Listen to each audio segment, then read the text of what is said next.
So andito kami ngayon sa Mega Mall at namili kami ng bagong maleta.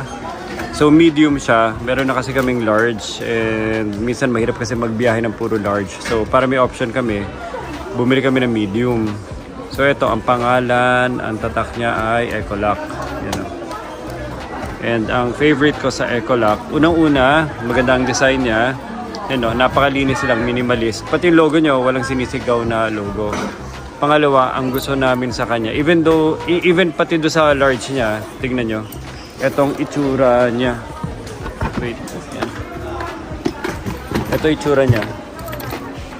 Hindi ka nagbubuka sa gitna. Di ba usually dito, ito expander lang to.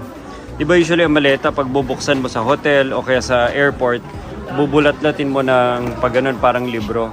Pero ito, ganyan lang siya, from the top lang. So, ibig sabihin, lahat ng gamit mo nandyan sa baba. Hindi yung ito sa gitna, bubuksan mo ng buo lahat na para siyang libro.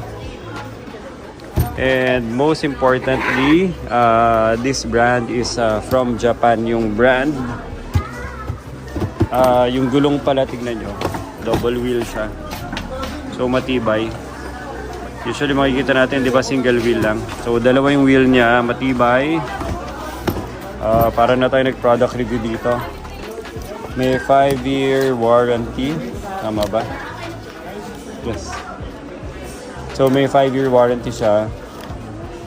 Ano ba yun? Yun. May 5-year warranty siya. Ecolock 1964. Dami naman. May manual pa ata.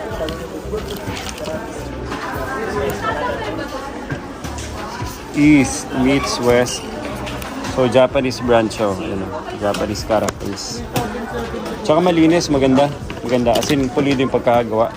Pati sa lock niya, tingnan nyo itong lock niya. Ayun, yung lock niya, parang durable yung itsura.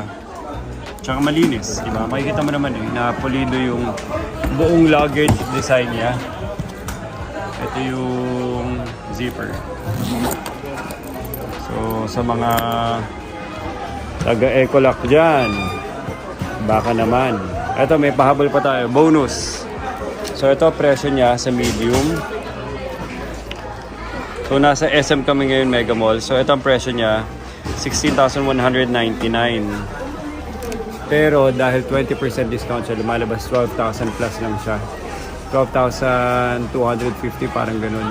And then, 12,500 lumalabas yung medium.